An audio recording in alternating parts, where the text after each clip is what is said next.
Burrhus Frederick Skinner, commonly known as B.F. Skinner, was a renowned American psychologist and a leading figure in the development of behaviorism.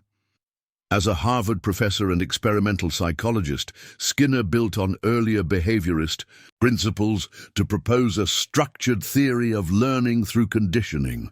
His ideas laid the foundation for what we now refer to as operant conditioning, a model that explains how behavior is influenced by rewards and punishments in a given environment.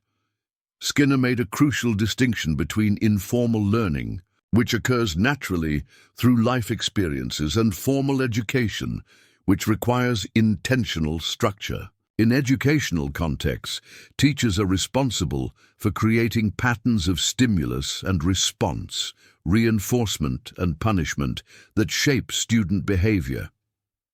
This behaviorist learning theory centers on the idea that all behavior is a response to environmental stimuli, and that consequences, whether positive or negative, can increase or decrease the likelihood of that behavior repeating in the future.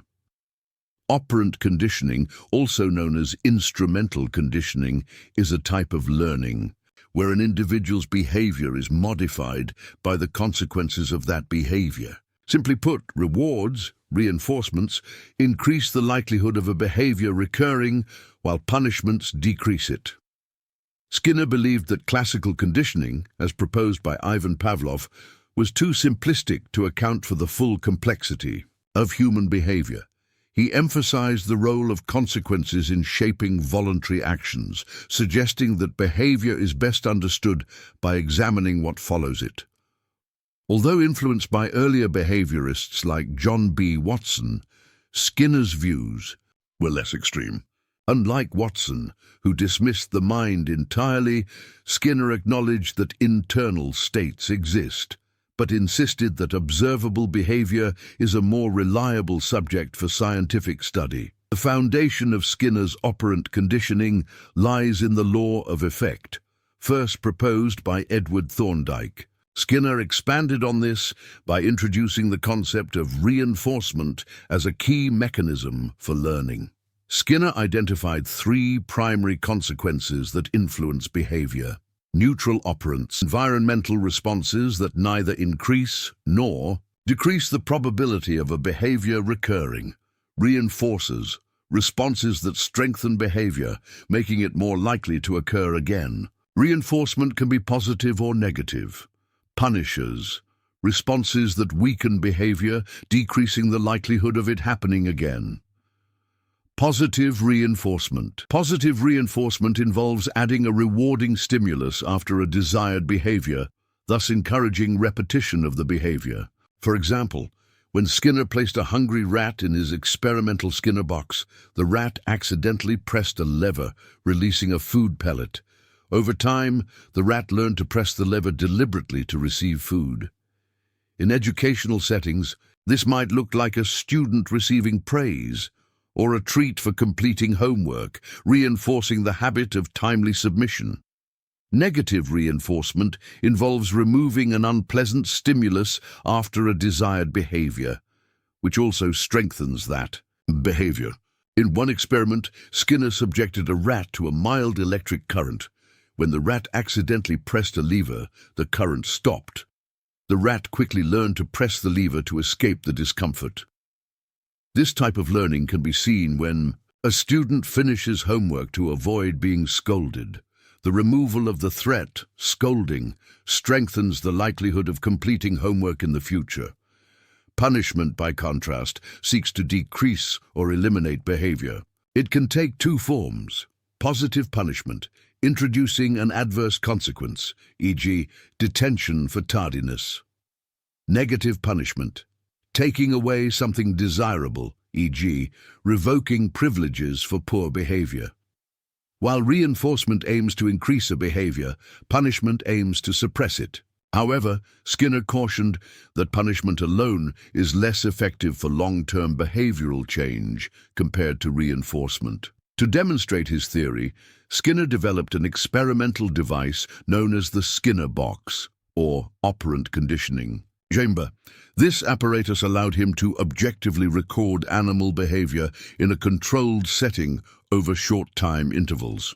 The box was typically equipped with a lever or button, which, when activated, delivered a consequence such as food, reinforcement, or the removal of discomfort, negative reinforcement.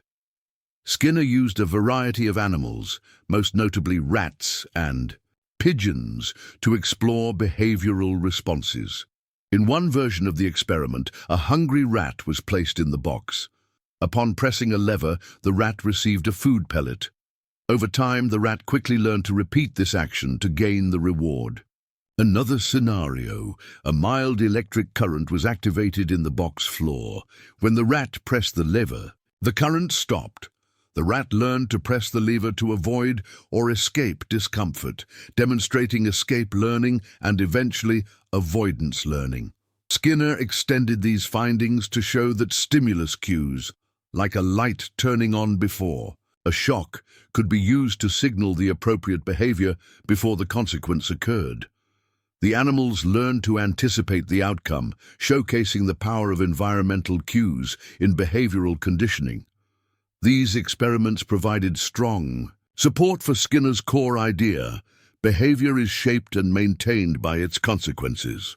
Skinner's work profoundly influenced the field of educational psychology, particularly in classroom management, student motivation, and skill acquisition.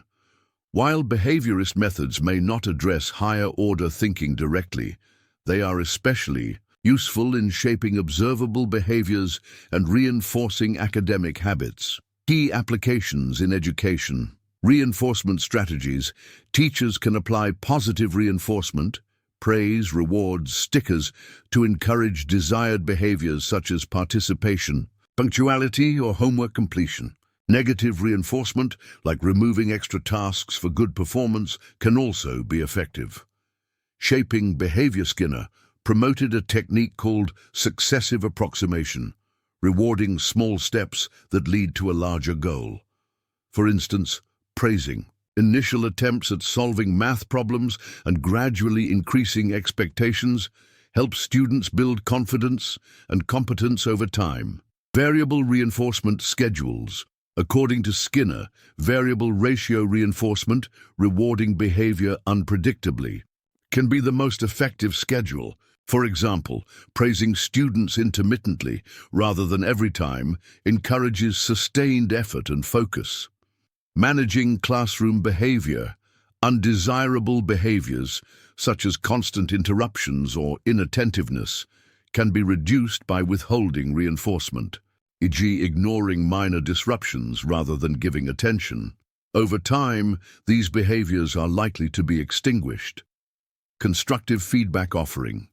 Immediate and specific feedback helps students associate their performance with its consequences.